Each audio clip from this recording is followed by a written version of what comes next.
Di suatu pagi yang cerah, Abu Nawas mengawali aktivitasnya dengan minum secangkir teh hangat buatan istri tercinta. Dan setelah waktu beranjak siang, Abu Nawas memutuskan pergi ke warung, tempat biasa ia nongkrong bersama teman-temannya. Sesampainya di sana, ternyata teman-temannya sudah menunggu kedatangan dirinya.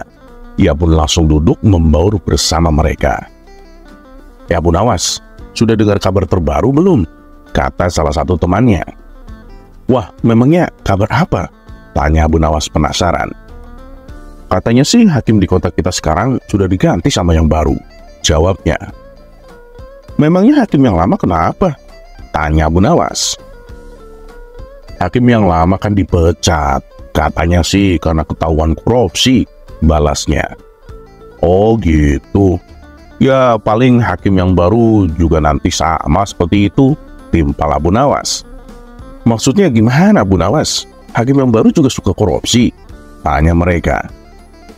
"Begini ya, bukankah hobi pejabat menumpuk harta kekayaan? Bisa jadi hakim yang baru juga gemar mengoleksi emas dan berlian," ujar Abu Nawas. Beberapa hari kemudian ucapan Abu Nawas ini beredar di masyarakat, hingga sampailah ke telinga sang hakim yang baru. Mendengar itu sang hakim menjadi geram. Ia ingin memberi pelajaran kepada Abu Nawas. Sang hakim lalu memerintahkan beberapa prajurit untuk menangkap Abu Nawas. Mengetahui bahwa dirinya akan ditangkap, Abu Nawas segera kabur bersembunyi di hutan. Di sana ia terus memikirkan bagaimana caranya supaya bisa lepas dari hukuman. Setelah merenung agak lama, muncullah ide yang cemerlang. "Aku sudah tahu caranya. Lebih baik aku ke rumah Tuan Hakim sekarang," pikir Abu Nawas. Dengan wajah ceria, Abu Nawas berangkat menuju rumah Tuan Hakim. Setibanya di sana, sang hakim kaget dengan kedatangan Abu Nawas. Seolah-olah ia menunjukkan sikap kesetiaan dan kepatuhan. "Beberapa hari ini prajuritku mencarimu Abu Nawas, tapi tak pernah ketemu. Dan tiba-tiba sekarang kamu datang ke rumahku," kata sang hakim terlihat emosi. "Ampun Tuan Hakim, sebenarnya saya juga ingin menghadap Tuan lebih awal, supaya saya secepatnya mendapat hukuman," balas Abu Nawas. "Bagus, berarti kamu taat kepada hukum. Terus apa yang membuatmu menunda kedatanganmu?" tanya sang hakim. "Saya ini sangat sibuk Tuan Hakim," jawab Abu Nawas. "Sibuk? Sibuk apa kamu?" "Jadi gini Tuan Hakim, kemarin secara kebetulan saya menemukan uang 10.000 dinar," balas Abu Nawas.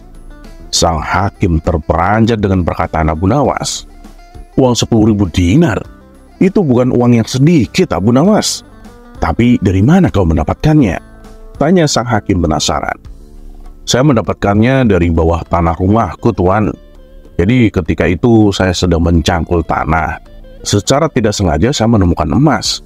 Setelah saya coba tawarkan, ternyata emas tersebut harganya 10.000 dinar," jawab Abu Nawas. "Wah, kamu sungguh beruntung Abu Nawas. Lantas apa yang akan kau lakukan dengan uangmu itu?" tanya sang hakim.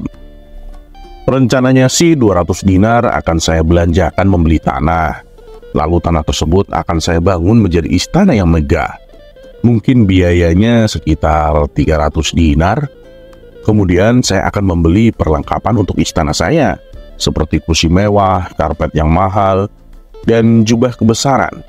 Mungkin sekitar 100 dinar. Saya juga akan membelikan istri saya perhiasan emas yang paling bagus dan mewah. Kira-kira sekitar 100 dinar," kata Abu Nawas menjelaskan. Sang hakim berdecak kagum mendengarnya. "Sisanya itu kan masih banyak Abu Nawas. Akan kau apakan lagi sisa uangmu?" tanya sang hakim mulai penasaran. "Saya akan membagikan 100 dinar untuk orang-orang miskin di kota ini," jawab Abu Nawas. "Lalu sisanya buat apa lagi? Kan masih banyak Abu Nawas," tanya sang hakim semakin penasaran. "Nah, selanjutnya saya akan memberikan Tuan Hakim 1.000 dinar sebagai hadiah atas kebaikan Tuan Hakim menata kota ini," ucap Abu Nawas. Mendengar hal itu, mata sang hakim langsung berbinar-binar. Raut wajah bahagia terlihat jelas pada diri sang hakim. "Oh iya Tuan, lalu bagaimana dengan hukuman saya? Saya datang ke sini kan untuk siap dihukum Tuan," tanya Abu Nawas memancing. "Sudahlah, lupakan saja Abu Nawas. Lagian saya juga sudah tidak marah sama kamu," sahut Tuan Hakim. "Wah, benarkah Tuan? Apakah saya tidak salah dengar?" tanya Abu Nawas memastikan. "Benar Abu Nawas, saya sudah memaafkanmu. Kamu bebas dari hukuman," ujar sang hakim. Selanjutnya, sang hakim mengajak Abu Nawas makan siang di rumahnya. Hidangan lezat dan istimewa sengaja ia suguhkan kepada Abu Nawas. Setelah selesai makan, sang hakim bertanya kepada Abu Nawas, "Ngomong-ngomong, emasnya sudah kamu jual apa belum Abu Nawas?" tanya sang hakim. "Belum Tuan Hakim." "Oh, ternyata belum. Tapi kamu menyimpan emasnya di tempat yang aman kan?" tanya sang hakim kembali. "Nah, itu yang jadi masalahnya Tuan. Jadi sewaktu saya kebingungan mencari tempat yang aman, istri saya membangunkanku dari tidur. Saat aku terbangun, aku tak menemukan apapun di tanganku. Ini semua kesalahan istri saya Tuan. Coba kalau membangunkannya setelah saya menyimpan emasnya, pasti emas itu akan aman," tutur Abu Nawas. "Loh, jadi maksudmu emas yang kau bicarakan itu hanya sebuah mimpi?" tanya sang hakim kaget. "Ya, benar Tuan," jawab Abu Nawas.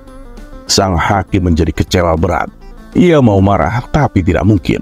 Sedangkan hukuman yang seharusnya Abu Nawas terima sudah ia maafkan sebelumnya. Belum lagi hidangan besar makan siang yang telah ia suguhkan kepada Abu Nawas. Sang hakim kali ini benar-benar rugi besar.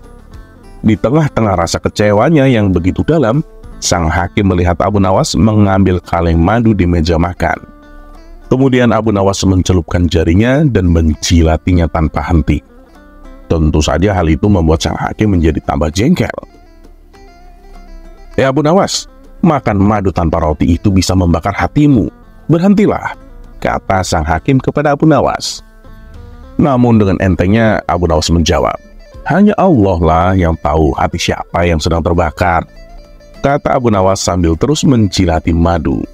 Abu Nawas pun lalu pulang dengan perut kenyang dan bebas dari hukuman.